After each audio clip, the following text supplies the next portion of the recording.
A lot going through Las Vegas. You have beauty, riches, intrigue, mystery. Viva Las Vegas! Viva Las Vegas! Infamous convicted killer, Margaret Rudin. Margaret Rudin locked up for about 2 decades. This story is an absolute roller coaster. It's one of those fact is stranger than fiction. After 4 failed marriages, Ron met Margaret Rudin. Her millionaire husband, Ron. He was shot in his sleep and his burned body was discovered in the desert. I think it's a story of greed personified. And that huge land deal, that's motive. Ron was shot and killed, we know that. And then the question is, who's behind it? Margaret Rudin indicted on murder charges. A lot of people thought that Margaret Rudin had to be innocent. Others believe that she basically is the most evil person on the face of this earth. Margaret Rudin, unfazed, stoic, cold. Killed him for money. Fled the scene. You spot Margaret Rudin, call our hotline at 1-800-CRIME-TV. Black Widow.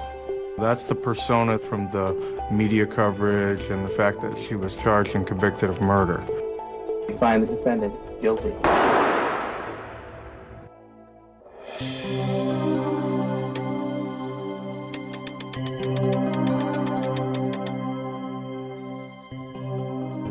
Just out of prison after a 20-year sentence, Margaret Rudin sat down with 2020 to tell her story and talk about how she's still fighting to clear her name. I am Margaret Rudin Mason.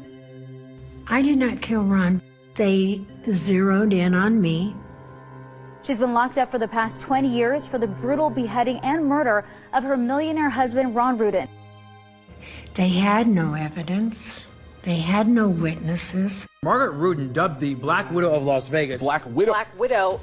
They stuck the name on me that Black Widow, Black Widow, Black Widow, like I had killed somebody before, or like that I was in the habit. I think that people don't know me. They don't try to know. Margaret Rudin is a chameleon. She's been a blonde, brunette, and a redhead. I like change. I'm a Gemini. She's a chameleon, definitely. I like to wear wigs. I like short, I like long, I like curly, I like straight. I don't want to look the same way all the time. Even when I sit in front of your cameras, I may look different. But you're still gonna know it's me.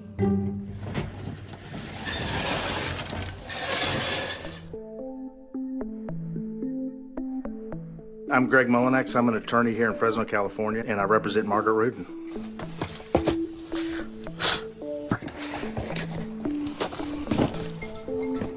There's so many holes in this case.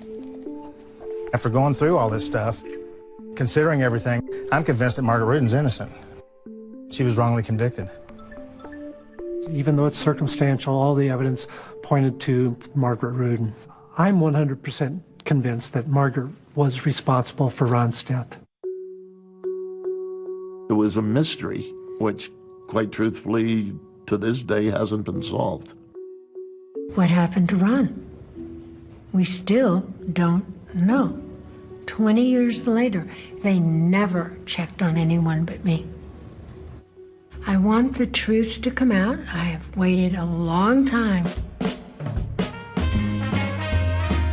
This story really starts in Las Vegas in the 1960s. Got a funny feeling this is going to be a long show, boys. We're talking old school Vegas, where Frank Sinatra and the Rat Pack held court in the Sands Hotel, and the mob's tentacles ran deep. Good old times. It was smooth. Everything is nice and smooth. But underneath that river of calmness was a torrent. Vegas was cruel. The mob was real. They did run things. They would blow up your car. They would do whatever they had to do to make their point across, so you knew, don't screw with us because we will kill you. It's pretty simple. It was into this risky, freewheeling environment that 30-year-old Ron Rudin landed in Las Vegas in 1960, with big dreams of making his fortune in real estate. Ron saw great things that could transpire in Las Vegas back then. I love this picture. It's like he's looking at you, saying, hey, I'm Ron Rudin, and I have a lot of plans for my future. He bought a strip mall, he had his office right there. But in the 80s and the 90s, when the explosion of construction hit in Las Vegas, that is when he started to make his real fortune. He watched Las Vegas just explode, and he was part of that with his real estate business. You could make a killing, and that's exactly what Ron Rudin did. So this is old Vegas. What was Ron's reputation like around these parts? Ron's reputation, he had a reputation of being a hard-nosed businessman. Some people will say that Ron Rudin was unscrupulous, that it was anything at all costs to make money. He didn't like the glitz and the glitter. Ron Rudin wasn't a casino guy, but he absolutely made a name for himself in Sin City. He was one of the characters here in Las Vegas.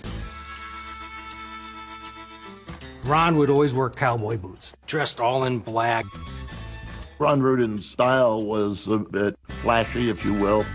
With flash comes those other undercurrents. The need for power, the need to be in charge, the need to be in control. He loved guns. He had a huge armory full of guns, all kinds of guns. Then he had the Cadillacs. Yep. That's what he drove, the black Cadillac. He wasn't afraid to show off that he had made it. He knew he was on top of the pile. Women were attracted to Ron Rudin, and a lot of it was because of his lifestyle and his money. And he absolutely loved playing the love game. He had a twinkle. He was very handsome, not just your average handsome. He really stood out.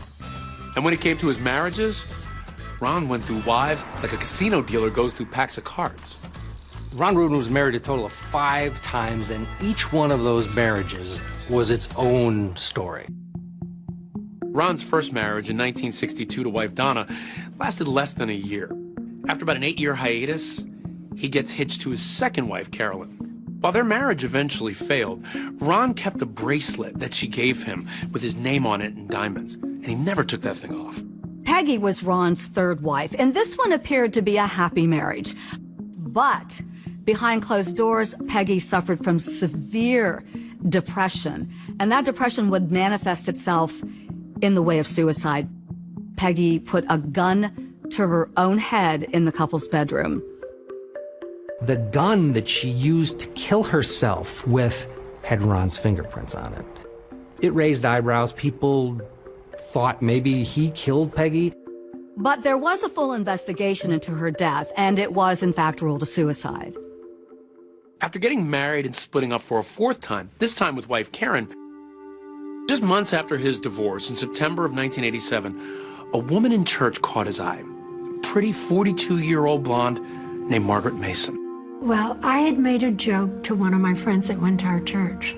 I had said to her, the very next husband I have is going to wear cowboy boots because in Vegas, that means they're macho, and I like macho. Yeah, that's her Southern background.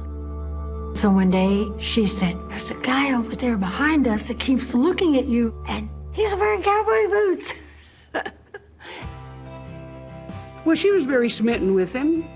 I tell you, I've never met anybody better and slicker and smarter and suaver than he was.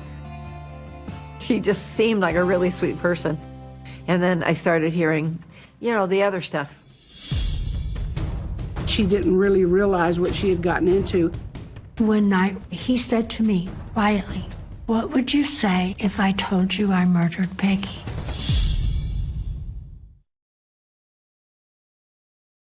Going to the chapel and we're gonna get married. I think I fall in love too easily. But I don't regret them. Gee, I really love you and Margaret would never have a problem finding a husband. It's like Liz Taylor, you know. I have a thing with men. I want to be needed. I need to be needed. I was born in Memphis. I am the oldest in the family. I have 3 daughters. Her mother seemed like a really nice, warm person, in contrast with her dad, who I think was a strict religious guy. We could not wear shorts, wear slacks, cut our hair. You weren't supposed to do anything for pleasure. When Elvis Presley was the rage, he refused to let us watch him on TV because of his gyrations. She was always traveling and stuff. She went to a bunch of schools, like 10 or 15, something like that. My father was a barber. He would open a new barber shop, stay there until he got tired of the place, and so we'd move someplace else. So Margaret settled down and got married. I was married to Jerry Mason right out of high school. She had 2 children, Michael and a daughter, Christina. They lived just north of Chicago along Lake Michigan. I wanted the white picket fence. We had it. They had the dog, they had the swings, they had all the things that I never had. She really seemed to have a perfect life, a settled life, until she didn't. My husband had an affair. I went to real estate school, got my license, and found I could make it on my own. So I did. But for Margaret, it was hardly one and done when it came to marriage. Over the following years, she would quickly marry and divorce 2 more husbands. I think I'm easy to be married to because I'm a people pleaser. That's why none of the men in my life ever asked me for a divorce. Not one. I always had to bring it up first. By 1981, Margaret was looking for a fresh start in life, so she moved to Las Vegas, where she got married and split up with husband number 4. But just 4 months after the divorce, she decides to roll the dice again and marry wealthy Vegas realtor Ron Rudin. There are a total of 8 combined previous marriages, but from the beginning, it looks promising. The thing that I liked the most about Ron was he had a very dry wit, and he was fun to be around. Did you want to hear he was the best lover I ever had? They made a dynamic, good-looking couple. By all rights, they should have had a wonderful life. For Margaret, she says everything darkened when she moved into Ron's house, which was located right behind the strip mall and his office. She did not know that the house had not been renovated since Peggy's suicide. One night, he said to me, quietly, "What would you say if I told you I murdered Peggy?" And I kind of caught my breath, and I didn't know what to say, because if I'd have said, "Yes, I want the details," I would have had to have left. I just said, "No. No, you're not going to relieve your guilt by telling me I don't want to know." He said, "Okay." And we never brought it up again. From a distance, they looked like the perfect couple.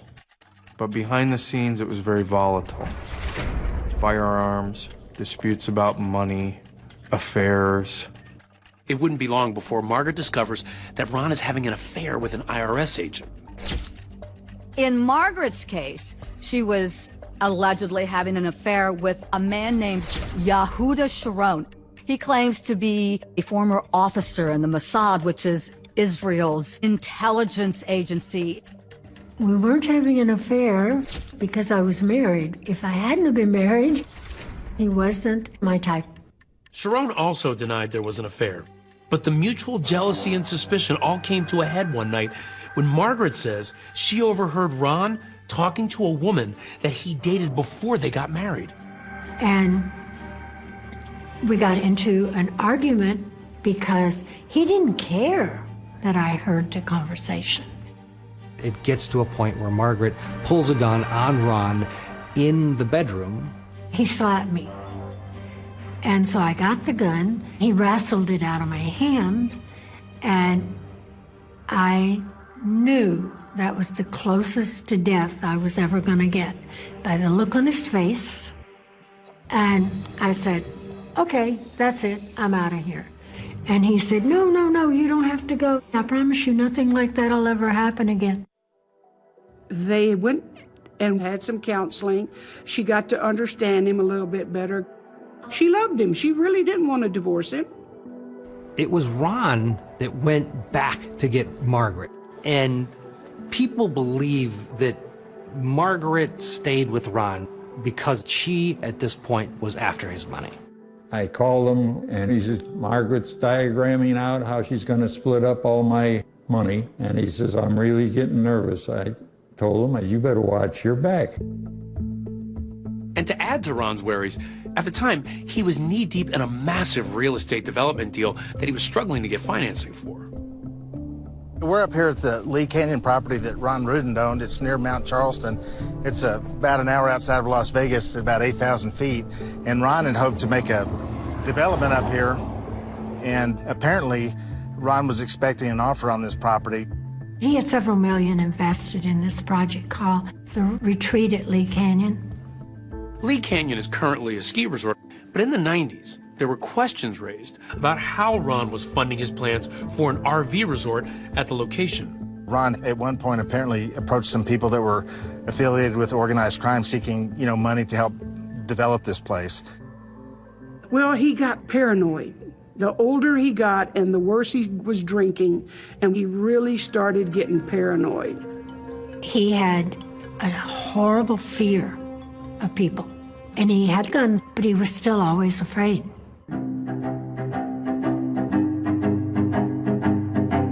Maybe he thought an ominous directive he made about his fortune was about to come true.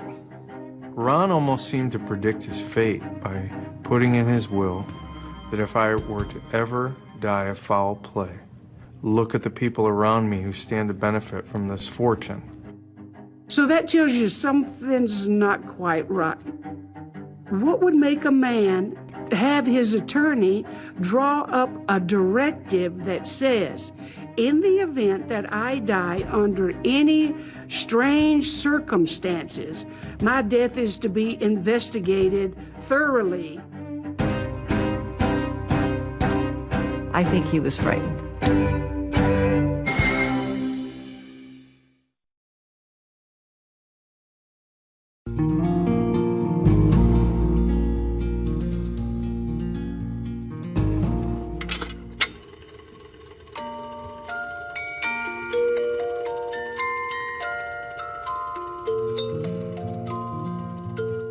In December of 1994, Margaret Rudin was really excited about a new antique business that her husband Ron helped her set up.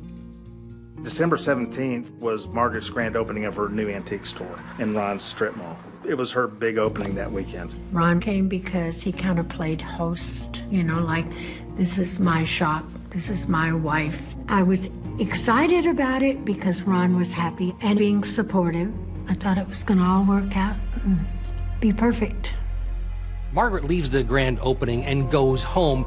She and Ron had a plan to go to a movie, and that didn't work out, so she decides, let's go back to the antique store. She said she closed the antique store late, very late. She went over to see another tenant and, just to talk and chat. Margaret claims she went back home at about 2 o'clock in the morning. Ron's car wasn't there. The burglar alarm wasn't on. And I thought, well, that's strange. I thought, I'm so tired, I'm just gonna go to bed. Maybe he did go meet somebody. Next morning, Ron's employees get to the real estate office and there's no sign of Ron Rudin. Uniformly, all his coworkers and friends said he was in the office every morning, 8 a.m., very dependable. The fact he didn't show up was so unusual.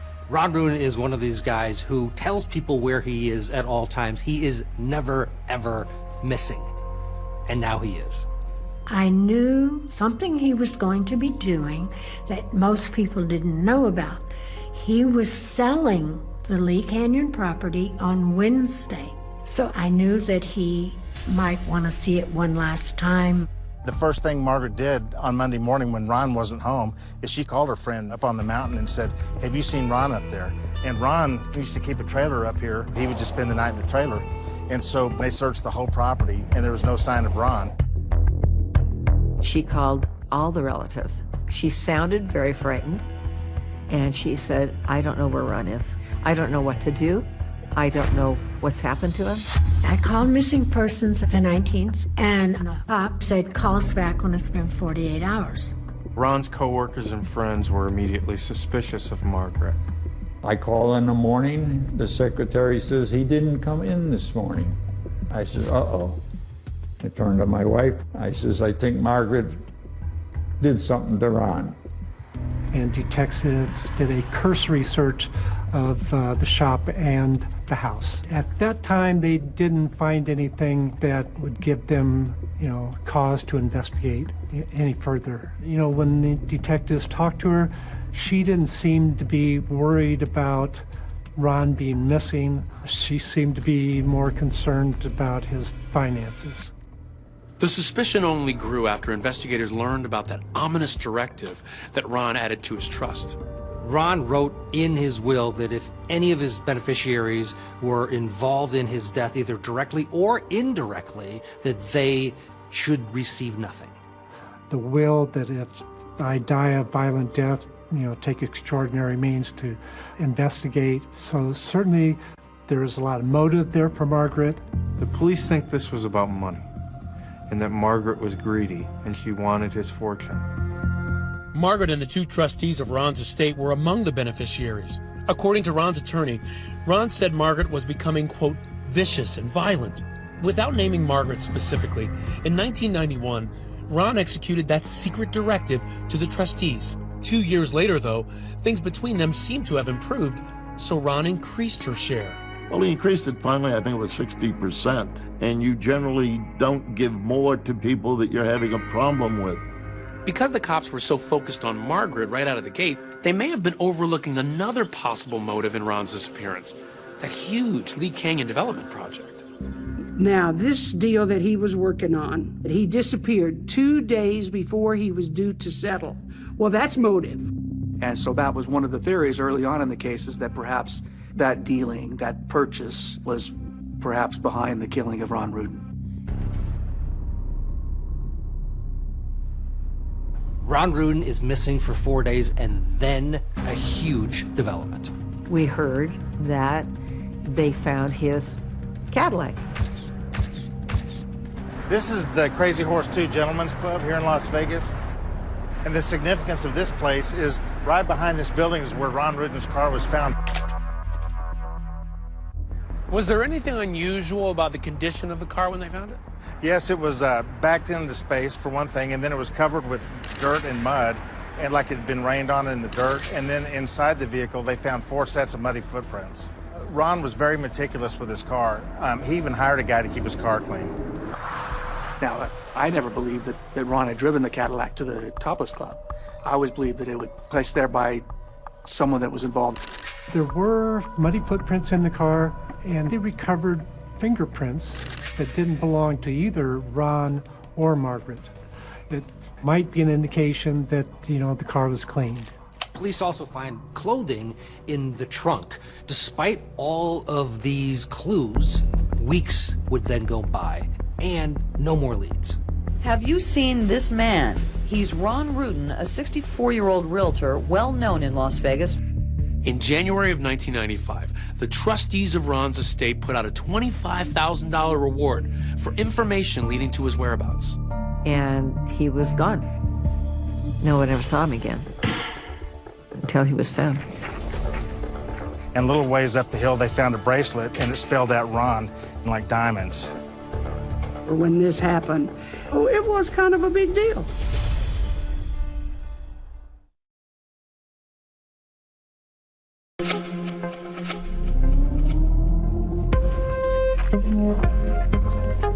Okay, here we are about 60 miles southeast of Las Vegas, near Lake Mojave, at a place called Nelson's Landing. And this is where, on January 23rd of 1995, in the middle of the night, some fishermen were walking back up after it started raining, and they walked up in this area, found Ron Rudin's skull.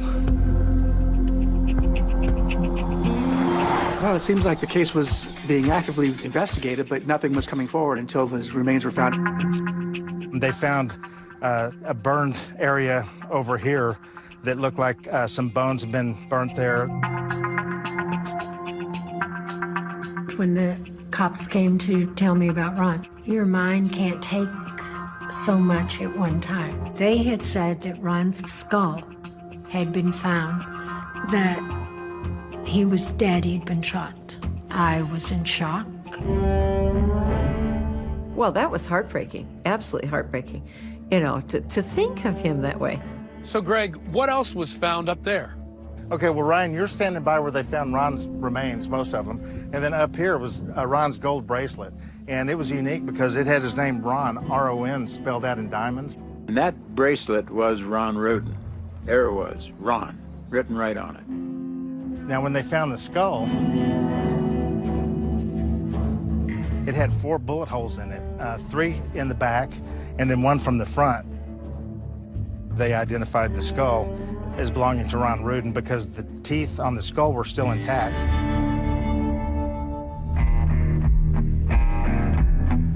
They found the burned out old trunk. There was some belts, metal belts that had wrapped around the trunk. What we believe is the body in the truck had been placed there on the hill and that it had been burned. If you go and look at the way it's all laid out, it was a signal, a sign. It was left there to tell a story. The skull, the bracelet, the Cadillac, it's all left there intentionally. You know what? It's an old mob movie. They automatically assume when a spouse is killed, the other spouse is guilty. Of course they should have investigated Margaret, but their total focus should not have been on Margaret. And that trunk they found at the crime scene, they're convinced it came from Margaret's antique shop. The trunk did become crucial because the hardware was said to be from a humpback trunk. We believed there was a receipt that came back to a humpback trunk in her inventory, but there was no humpback trunk at the store. So I'm thinking about Margaret. She's slim, maybe, I don't know, 120 pounds. Right. In your mind, would it have been possible for her to dump the body here? I don't think so. I think it would be difficult for a strong man to do it because you're talking about way up there on the hill and then dragging everything down. I don't think that Margaret could have loaded the body in a trunk by herself. I think there was someone that helped her. And they come up with her supposed boyfriend, Yehuda Sharon. So what they do is put both of them under surveillance. The theory was that Margaret shot him while he slept, and that she called Yehuda and asked him to help. He had rented his van, and he had taken the back seat out. And therefore the theory was that somehow Margaret got Sharon involved in moving the body. Sharon's story was he was going to go to his part-time job in California. He ended up turning around and coming back to Las Vegas. When you look at how much mileage Sharon had put on that rented van, could his story that he went partway to California be true, or did he go to Nelson's Landing? Either's possible. Yeah, Mr. Sharon had an alibi. He claimed he had nothing to do with it, and his girlfriend at the time told investigators that she was with him the weekend that Ron was reported missing. It all checked out. There's no proof of Yehuda's involvement in this. He portrayed this as a witch hunt, you know, that they were out to get Margaret and he got sucked into this. I have no proof of that. I'm convinced that he had far more knowledge than he let on. You can see how they looked at things and they tried to fit it in their narrative. Oh, well, she has an antique store. He rented a van. Oh, he must have been involved in it, even though he had an alibi for the time.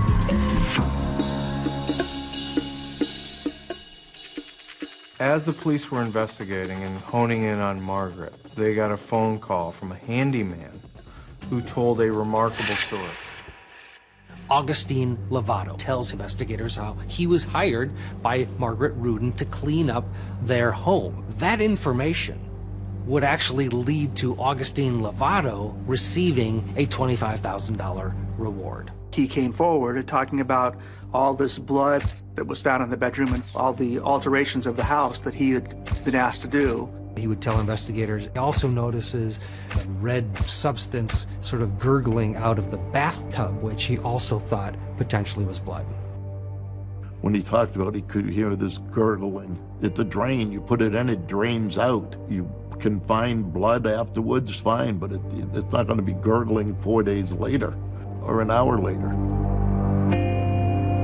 Well, it's awfully strange that your missing persons detectives were out here. They didn't see any blood.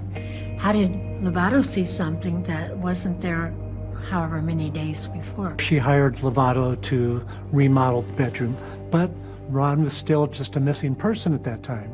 It wasn't a homicide case. He tells police that while Ron was missing, Margaret hired him to make some changes in the house. I wasn't renovating the house. I knew I was going to need a way to make a living if he didn't come back, so that I could support myself. I decided I could open a tea shop that I had already talked to Ron about, and everything in there was going to be antiques that I could sell. I wish I'd have been able to do it. It would have been a success. The trustees had left me with no choice. They cut off Margaret's money. She was getting a small paycheck from Ron's business. They cut that off. The trustees named in Ron's will justify it by saying they're simply carrying out Ron's specific directive, that no one gets any money who caused his death by violent means. It was really, really petty. After Ron's disappearance, they immediately took over the trust. By New Year's Eve, they had already cut me out of everything.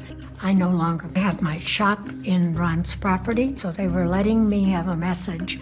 They were in control, and they intended to make me penniless, and they succeeded. There's no forensics that ever puts Margaret involved with Ron's death.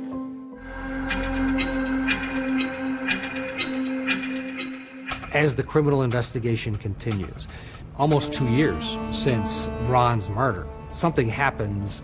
The one piece of physical evidence that investigators desperately need miraculously shows up.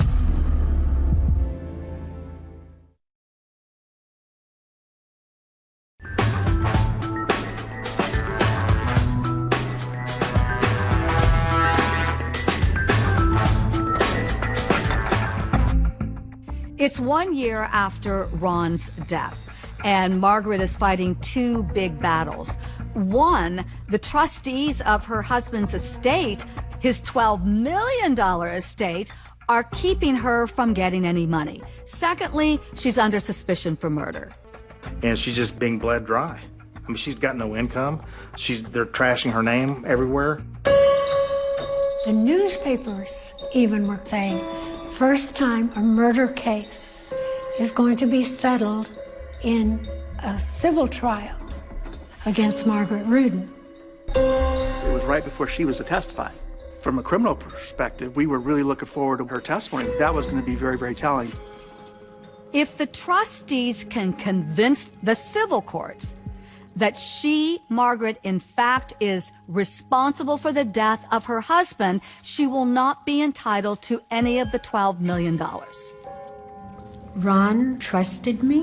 He wanted me to have a part of the inheritance because each time that he redid his trust, he increased my percentage by 20%. He would not have kept increasing the percentage if he had any doubts about me whatsoever, or if we had a bad marriage. He wouldn't have.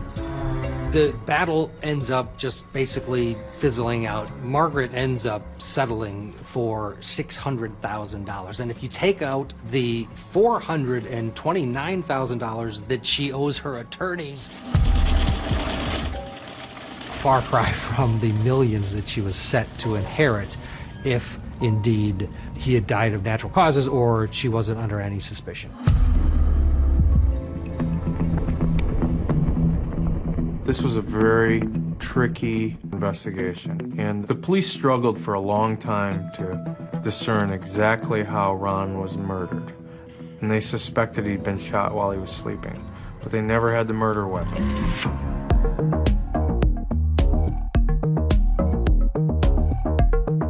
This lake has changed a lot since 1994 when Ron disappeared.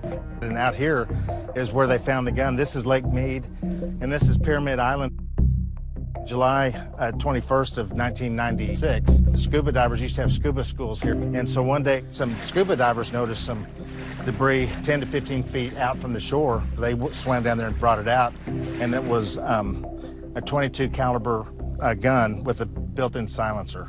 And it was wrapped in about 15 plastic grocery bags and a t-shirt with rubber bands around it.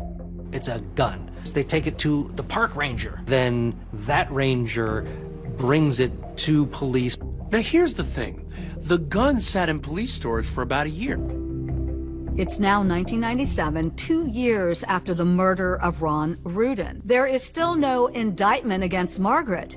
One of the detectives remembers, we need to look at that gun found in Lake Mead. This gun that had been found out at the lake, my partner in the case, Chris Owens, had asked the forensic laboratory to do testing.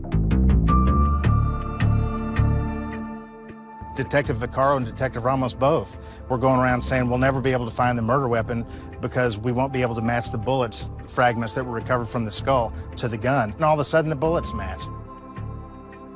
And they tied it back to the gun that was found there at the lake.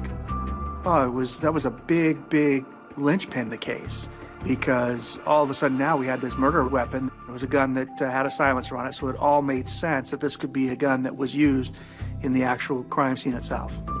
The problem with that is they can't connect the murder weapon to Margaret. They can't ever put the gun in Margaret's hand. Doesn't stop investigators from trying to do so. Ron had actually sent a letter to police saying, hey, one of my guns from my gun collection is missing. But what it did do was lead police to believe that it must have been Margaret who took that gun that was then missing.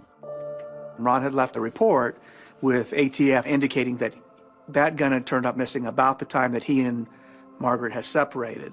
I think it's a stretch to argue that Margaret, for 6 years, hid this gun so she could use it on him in December 1994. Ron had a huge vault in his house. It was an arsenal. He had at least 1,000 guns in there. Thomas machine guns from the 30s, shelves that were at angles so you could see every single one of them clearly in view. Was the firearm recovered at the bottom of Lake Mead that pushed this thing over the edge.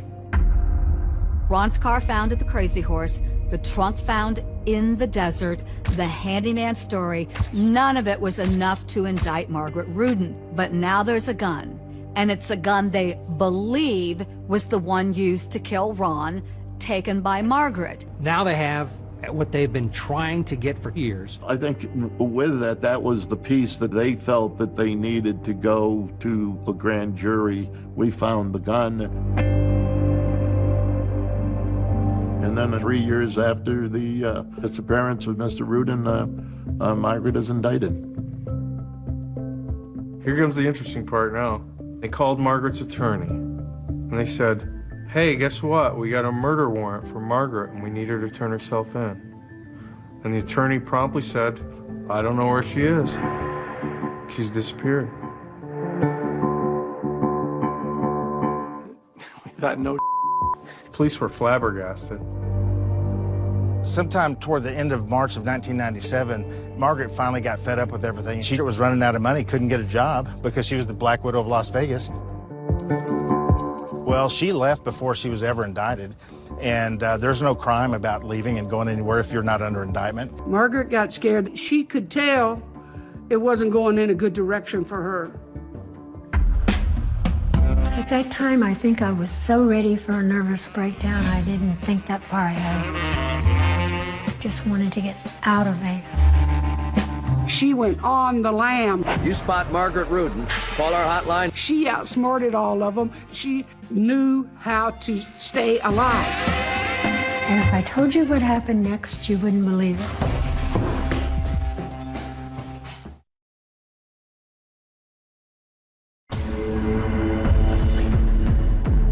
They automatically assume when the spouse is killed, the other spouse is guilty.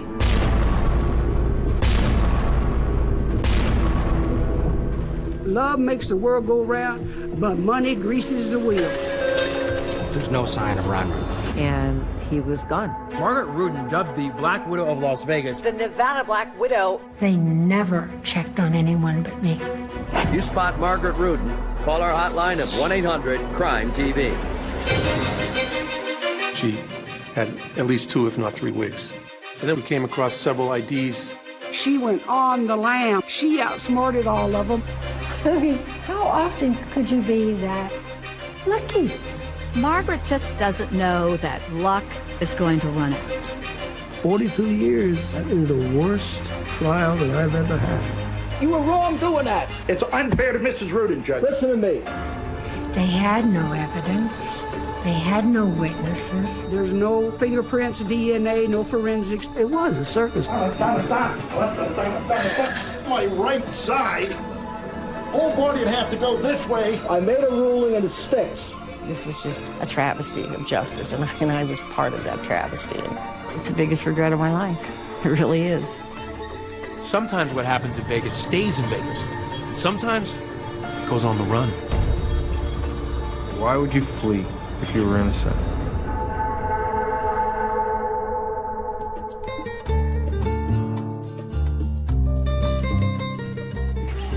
Guadalajara is a city in western Mexico known for its tequila and its mariachi music. Its historic center is dotted with plazas and beautiful landmarks. In 1997, a middle-aged woman in a dark wig was seen frequenting the old colonial plaza. That woman was none other than Margaret Rudin. Margaret Rudin had been indicted for murder. Her husband, Ron Rudin's skull was found just outside of Las Vegas in 1994. Police instantly zero in on Margaret. They believe they've got a solid case. But it's only after police finally have what they believe to be is the murder weapon are they able to charge Margaret Rudin with murder.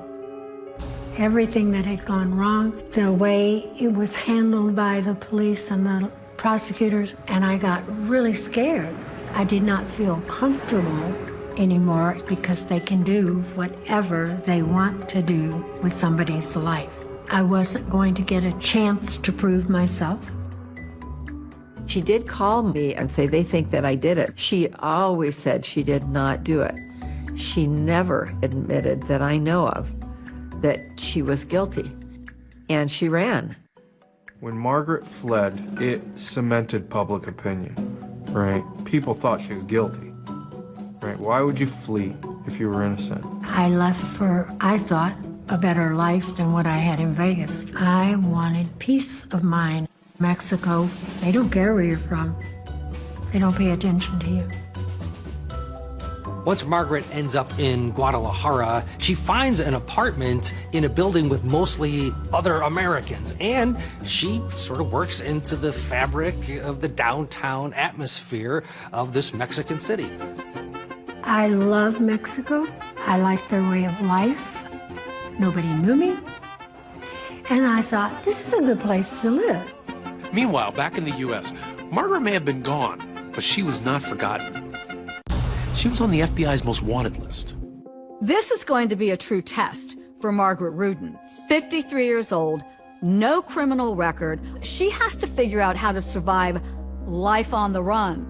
I don't know how she did it. I really don't. Well, one would think she had help, or that she had studied it very, very closely. One useful tool that Margaret has always possessed is her charm. Men do like her. So what happens next is practically the making of a movie of the week. She meets a guy who claims to be a Spanish bank robber, also on the run.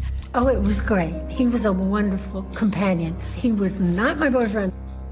He taught me how to be a fugitive. The number one thing is always have a bag packed. Have money, ID, clothes. Make sure you have whatever it is you need the most in that bag. Margaret becomes this master of disguise, with different aliases, wearing different wigs. She even had colored contacts. But eventually, she decided she was ready to come back to the U.S. Life on the run's not what it's cracked up to be, right? It's a tough existence. You want to live in Mexico under an alias, scrapping it out? Or will you take your chances coming back to the United States? I I had friends that came to visit me in Mexico, and then they asked me if I wanted to come back and live with them in Phoenix. Once you have children and grandchildren, you cannot go somewhere else and live and act like you're having a normal life. Margaret has to figure out a way to safely get back into the United States. So once again, she uses her charm and convinces a gentleman who lives in the same apartment building in Guadalajara to help her. Joe Lundergan was a Boston fireman, retired. Very, very, very needy. He was never my boyfriend. I have never been that desperate in my life. I said, I've decided I'm going back to the States. And he said, I will get you across the border. We got to the border where you're on U.S. territory and you're not going to slip them $100 and they're going to let you walk across. And Joe said, just a minute. He pulls out his Boston fireman retired card. And you know how police are a fraternity? Firemen are included in their fraternity. And the guy said, oh, okay, go. You can both go. Margaret and Joe Lundergan part ways. He heads back home to the Boston area, and she settles into a new life in Phoenix, assuming yet another identity using the name of her friend. Margaret is in Phoenix. She's gotten herself a room at the YMCA. She once worked in the hotel business. So that's a bit of a resume, and she uses it to get a job at the San Carlos Hotel. My poor manager, he used to say, if you ever tell me you're going to quit, I'll kill you. And I knew I was going to have to quit at some point. Margaret was the subject of as high-profile a case as you'll ever get. What could drive a woman to murder? Love? Sex? Money? Well, for the woman in our next case, you're going to have to answer that question yourself. And she was repeatedly on America's Most Wanted. And she was the Black Widow, right? This was the label. Where's the Black Widow? Have you seen Margaret Rudin? If you spot Margaret Rudin, call our hotline at 1-800-CRIME-TV. Someone that she worked with saw the America's Most Wanted and said, hey, that's Annette, and she called the tip line and the police officers responded. So the cops showed up at my door and said, somebody thinks you are so-and-so and we need to see your ID. And I had gone the day before and got legit Arizona ID with my picture on it, you know. And they said, let me check it in the computer. Came back and said, nothing there. So they left. I picked up my bag, called a limo service, which we used at the hotel, and I said, would you please pick me up on the side entrance? So the limo took me to where I wanted to go, and I was a fugitive again. It is funny. I mean, how often could you be that lucky? It's time for another chapter in Margaret's life on the run, and she heads east. But then a pizza delivery man shows up at Margaret Rudin's door. Is he there to deliver an end to her lucky streak?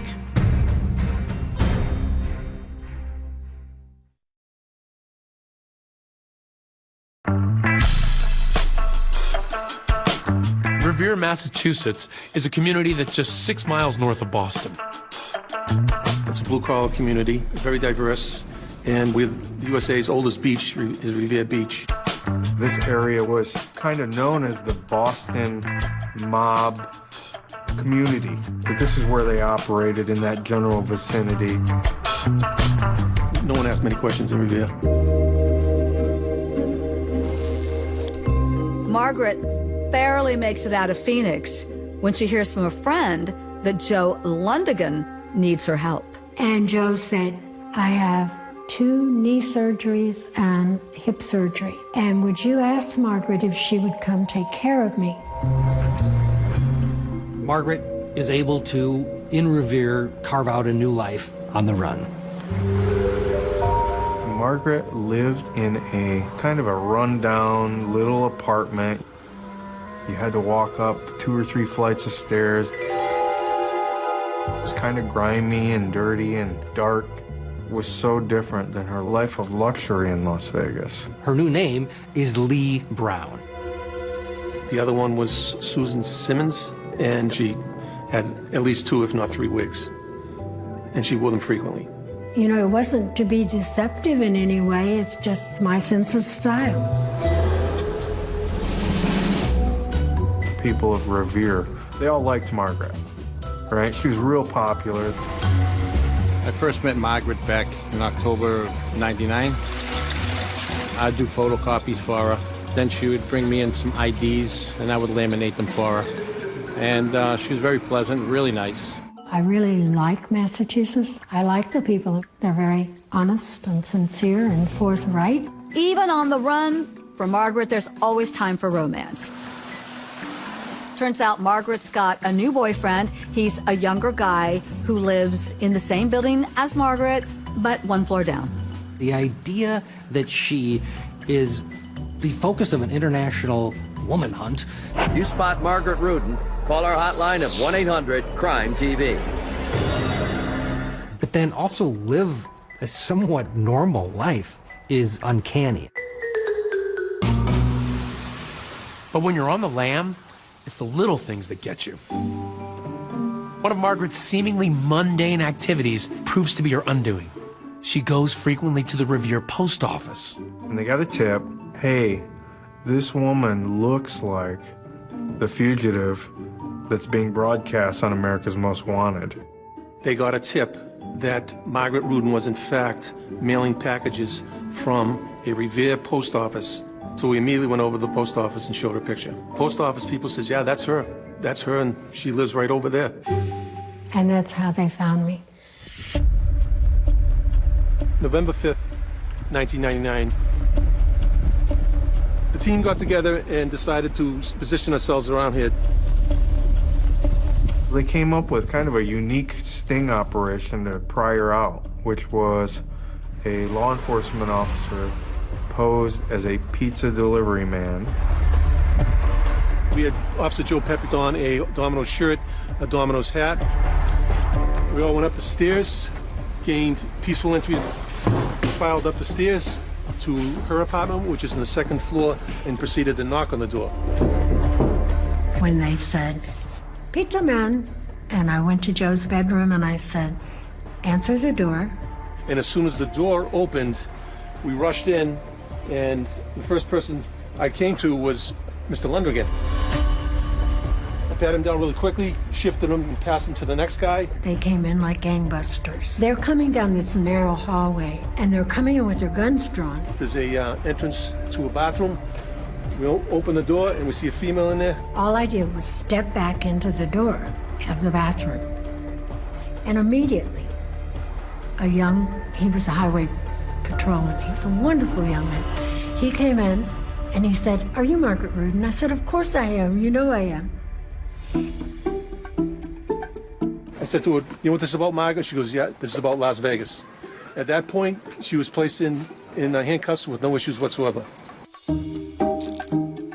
This would be a good example of how she looked upon her arrest.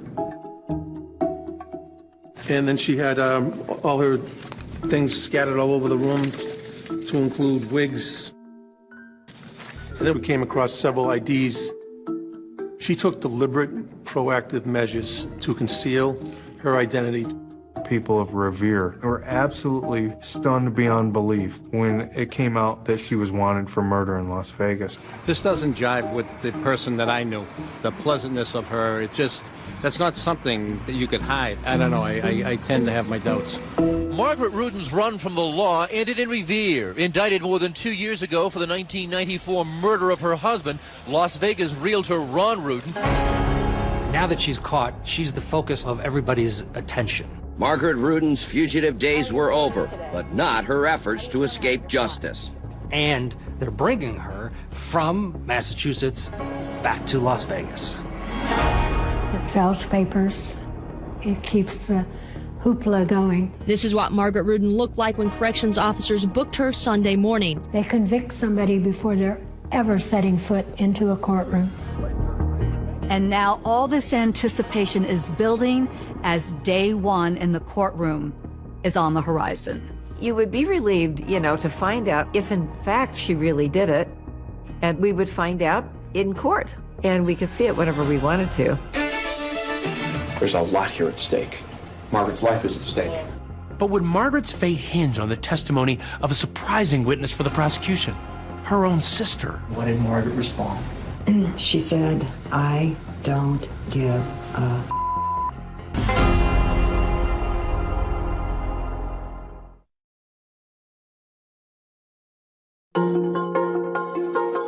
When you think of Las Vegas, you think of all that sizzle on the Strip.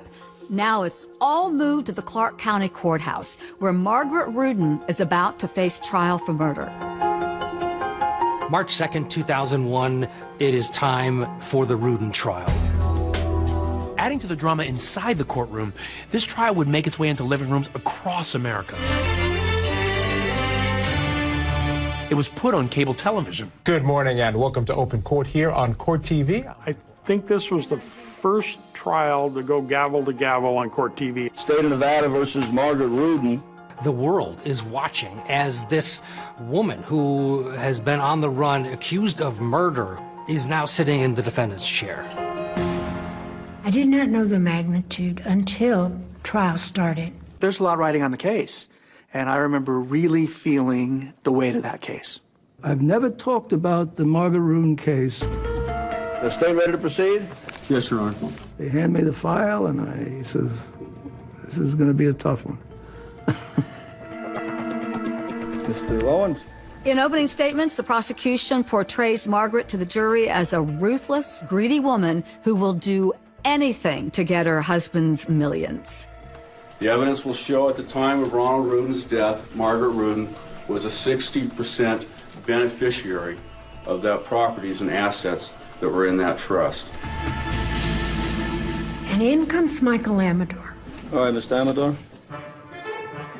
In his opening statement, defense attorney Michael Amador raises a lot of eyebrows when he seems more intent on talking about himself rather than his client. I could be a wonderful, caring father, coaching soccer and basketball and helping kids with homework and doing all those things. It was hours of rambling and talking about himself. This is a great day for me. This is a culmination of a career.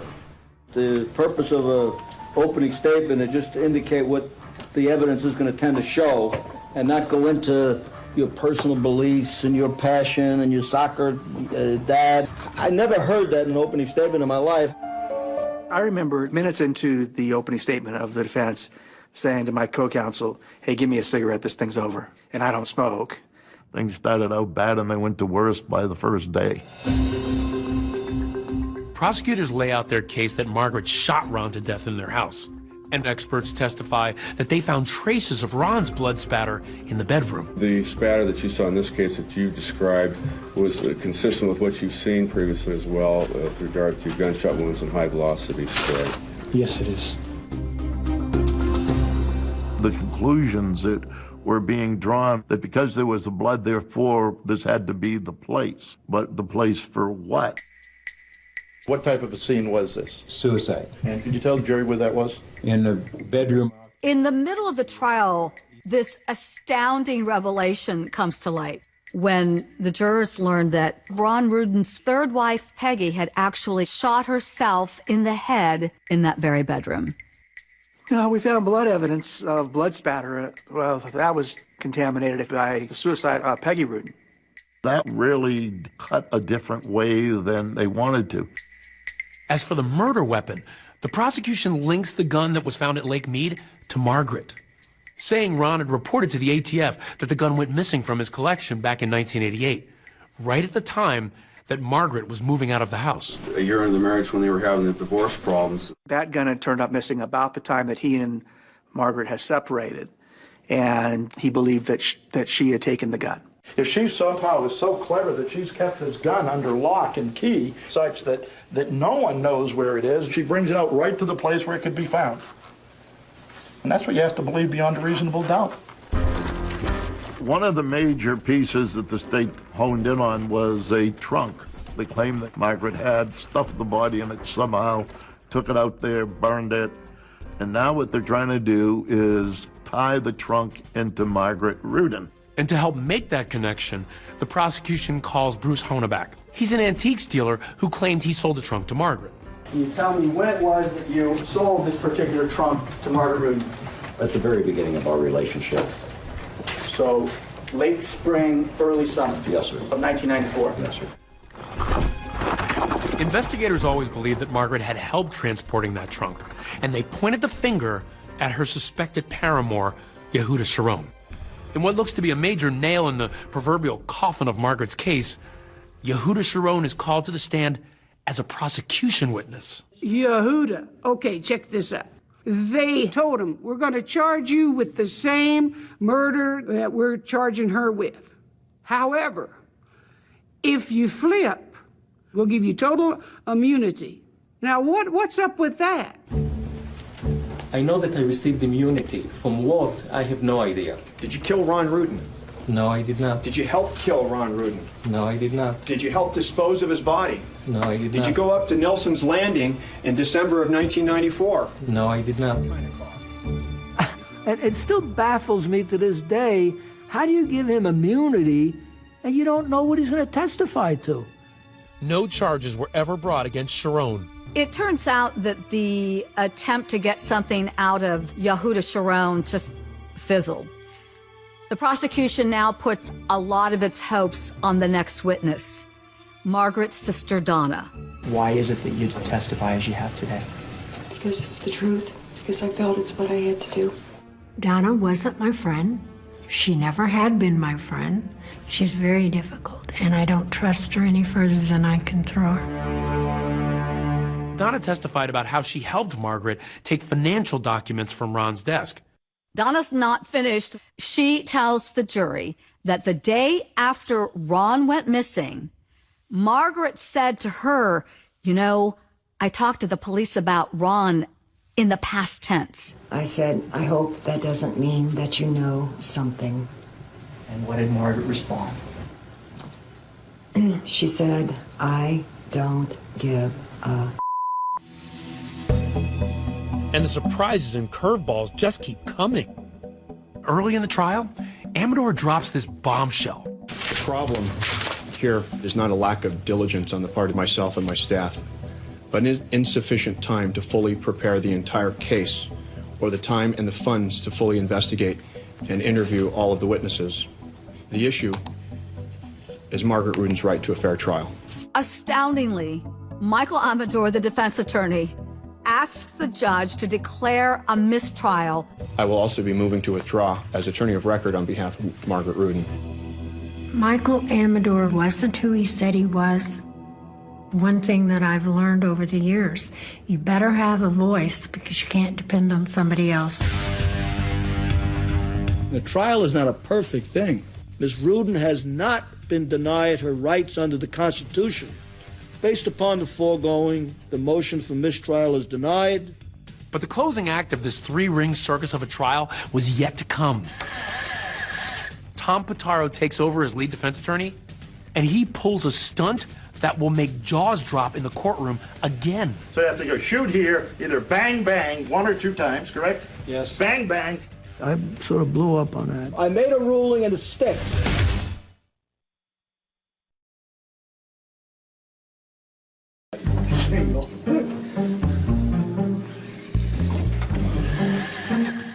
The jury in this case has seen all kinds of craziness, and it's not over yet. Now the defense wants to recreate the actual crime scene in the middle of the courtroom. So the whole body would have to go this way to get the head now facing the back. Well, the idea was to demonstrate to the jurors that the prosecution's theory of the case was not correct. The defense team's novel courtroom exhibit seems to fall flat when Judge Bonaventure is clearly not amused. I'm going to caution the jury that you were wrong doing that. It's unfair to Mrs. Rudin, Judge. Listen to me. You better not start yelling, Mr. Pitaro. I made a ruling and it sticks. Not at all. I sort of blew up on that. I said, this is the most ridiculous thing I've ever heard. It was a circus. Well, yeah, you know, he got upset a few times, but That's what he gets paid for. After over 9 weeks, the prosecution and the defense finally rest in one of the longest trials in Vegas history, sending jurors off to deliberate. The real nasty, down-and-out fight doesn't happen in the courtroom. The real fight starts in the jury room. I'm Ron Vest. I was the foreman on the Ron Rudin millionaire murder trial. Ron Vest, yeah. Very overbearing, but he was very angry because he actually felt on that first day of deliberation that he'd be home by dinner. According to Ron, this case was a slam dunk, and it really wasn't. This thing was a slam dunk with a stepladder. I mean, it just was. And when you start adding up who had the means, who had the motive, who had the opportunity to do it, there's only one person. And then we had the lone holdout. She couldn't point to evidence as to why Margaret didn't do it, and we're all ears. What do you got? There was no direct evidence against Margaret. There were no forensics. There was nothing. And I thought to myself, oh, great. There's your reasonable doubt. We went through 6 days of deliberation where I was not budging. The foreman wanted me to dismiss juror number 11 because she was the only holdout. And I said, no, her actions weren't such that she needs to be excused. And if it's going to be a hung jury, so be it. Ms. Rudin, will you stand up, please? Have you arrived at a verdict? Yes, sir, we have. It was packed courtroom. Cameras were rolling.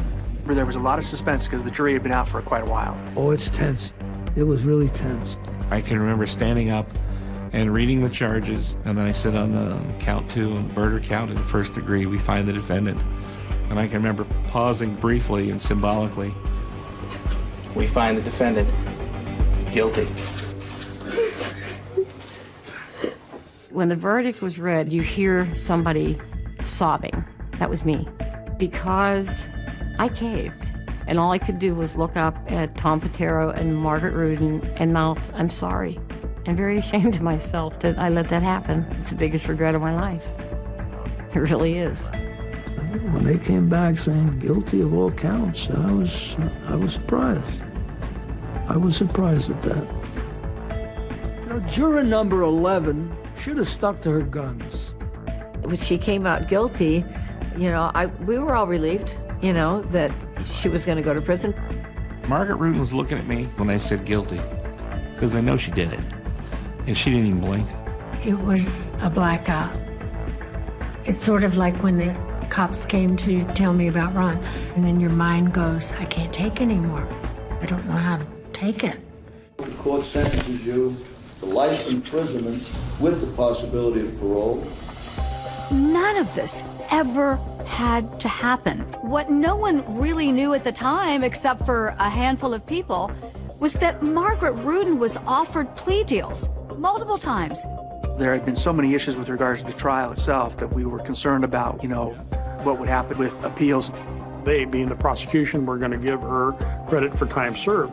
I think I even told her, I said, so you do another year and a half, and you'd be out of custody. She didn't hesitate one bit. Oh, no, Judge, I'm innocent. I'm not taking any deal. I can't plead to something I didn't do. 5 times I was offered a plea deal. I never considered, I'm not going to admit it. I don't care if I'm 110 and I'm still waiting. I'm not going to admit to something I didn't do. And that takes a lot of chutzpah. Even afterwards, one of the prosecutors came up to me and said, you know, I'll still give it to you. Dumbfounded that she rejected the offer. Okay, then. Maybe she is innocent. Wow, Margaret. I honestly don't know what to say to that. I really don't. That's unbelievable. She went out to the Florence McClure prison out on the Smiley Road. It's on the outskirts of Las Vegas. Smiley Road. Who would put a women's prison on Smiley Road? What a sense of humor. She wasn't being broken by the system. She had a belief that she was going to get through it. It hardens you. You know, the only way you can bear a lot of the things is you have to only think about what's good still One person who reached out to Margaret in prison was holdout juror Corinne Kovacs. She had befriended and written Margaret during her long prison stint. The catalyst for me was I needed to personally apologize to this woman for what I felt was my fault. Well, you know, the travesty was my fault. As the years went by, there were lingering questions of whether or not she actually got a fair trial. This was a show. I mean, it was just terrible. And could she have received a fairer trial? Yeah, she could have received a fairer trial and better defense counsel, but what do you do? 42 years. That is the worst trial that I've ever had. The only regret I have, should I have allowed a mistrial in the very beginning because of Mike Amador? It might have had a different outcome for Margaret Rudin. But now, 20 years after her conviction, could unsolved mysteries about Ron Rudin's death finally lead to Margaret's name being cleared? There was 4 sets of footprints, muddy footprints in the car. They never established whose footprints they are. There's all sorts of questions, and who are the 4 people in that car? This case is still pending. I don't know if you know that. Tune in for the next chapter. She wants to prove she did not do it. Wow.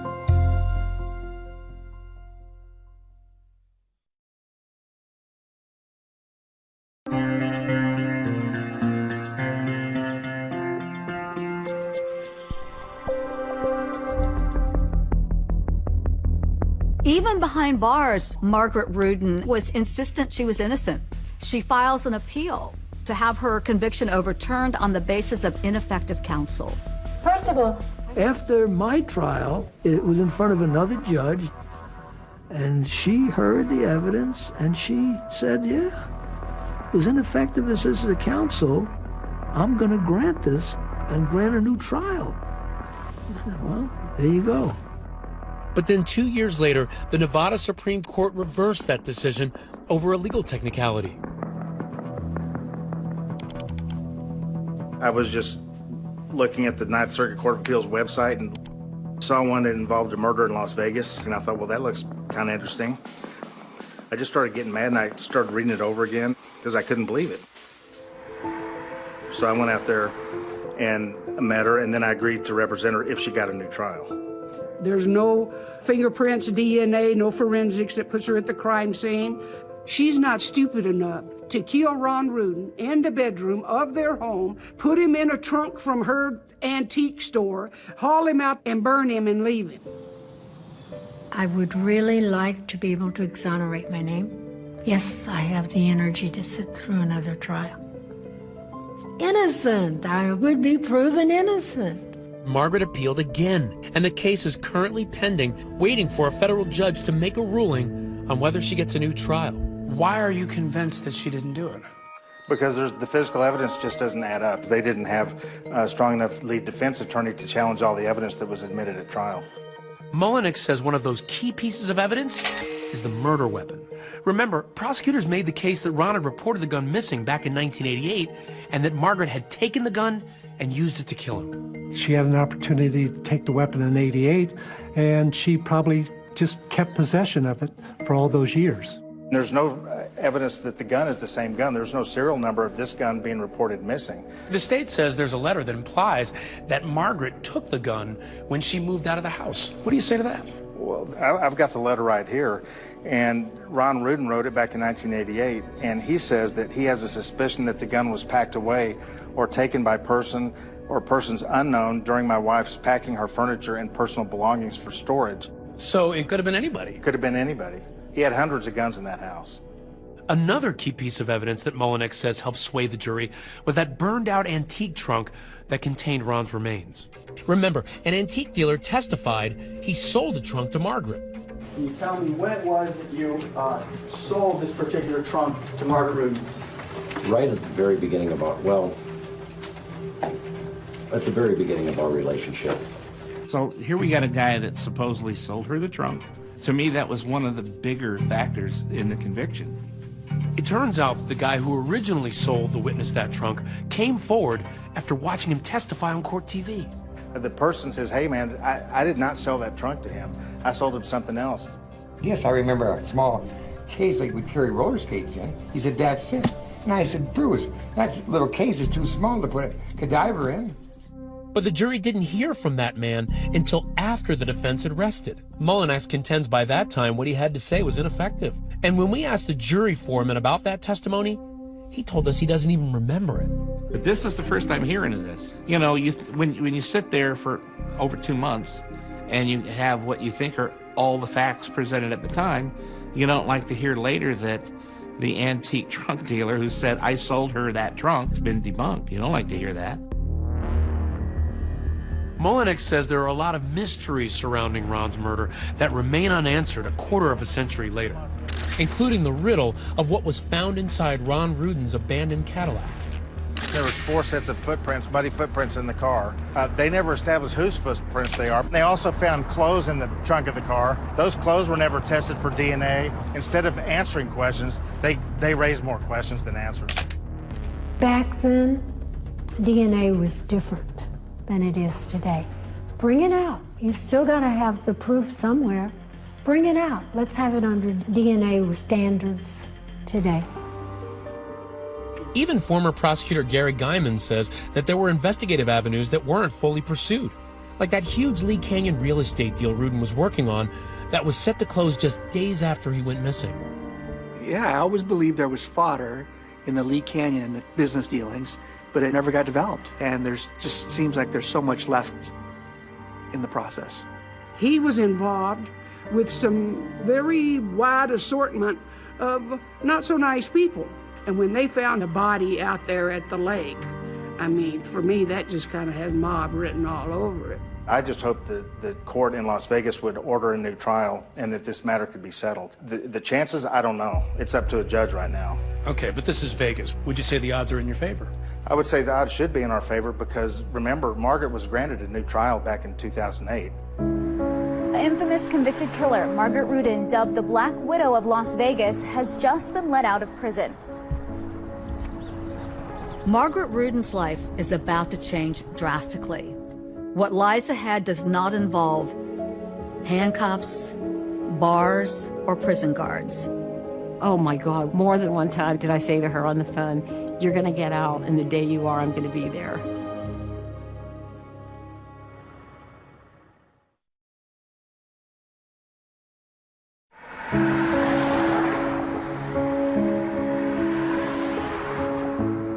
Infamous convicted killer Margaret Rudin, dubbed the Black Widow of Las Vegas, has just been let out of prison. She's been locked up for the past 20 years for the brutal beheading and murder of her millionaire husband, Ron Rudin. Waiting to greet Margaret, holdout juror Corinne Kovacs. She had befriended and written Margaret during her long prison stint. Wow. Hi. Am I going to get to see you later? That was wonderful. It was high time, but you could see that being in prison took a toll, because this was she's a very pretty woman. After her release, Margaret moved back to the Chicago area. Now she's 77 years old. The world had changed, life had changed, my children had changed. I'm living alone for the first time probably in my life. It's a serious adjustment. I knew nothing about Facebook, our smartphones, our computers, the way of life that's just so taken for granted now. She's a great grandmother now. She's spending time with her daughter, her granddaughter, great-granddaughters. And now if I had my life to live over again, I would stay right here in Illinois and never, ever have subjected my kids or myself to Vegas, all of the things that influenced my life as I got into the relationship with Ron Rudin. I miss him. I look at the pictures now and think I wish he was here. I wish I had had more pictures. These are his younger years. How happy he was. I just thought of him up in heaven with my husband. I think because of the details of the murder, how heinous it was, and because it was motivated by money, by greed, that Personally, I think she should have stayed behind bars. I did not kill Ron. And I have no fear of meeting God and saying, I did not. I'm not going to have my children or my grandchildren live with that. Look at her. Her mother did it. I don't care what you think. I don't care what you think. I don't care what you think. God and I know.